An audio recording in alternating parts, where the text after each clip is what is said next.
एक मंत्री आपल्या हरित ऊर्जा धोरणाने देशाला वाचवतो म्हणतो, पण त्याच धोरणाने त्याच्या मुलांचे व्यवसाय रात्रांनी अब्जावधी रुपयांचे होतात.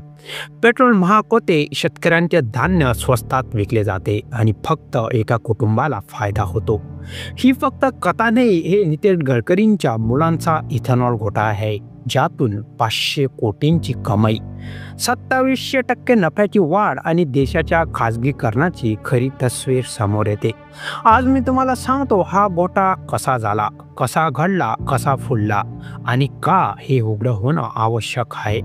तयार राहा, कारण हे ऐकून तुम्हाला राग येईल. मी आज तुम्हाला एक अशी गोष्ट सांगणार आहे, ते ऐकून तुम्ही थक्क व्हाल. जी अशी गोष्ट जी राजकारण, व्यवसाय आणि भ्रष्टाचार यांचा एक घनेरा मेळ आहे. ही गोष्ट आहे भारताचे केंद्रीय मंत्री नितीन गडकरी यांच्या कुटुंबाच्या साखर कारखान्यांच्या व्यवसायाची, जो सुरुवातीला छोटासा होता, पण आज तो एक मोठा गोटा बनला आहे.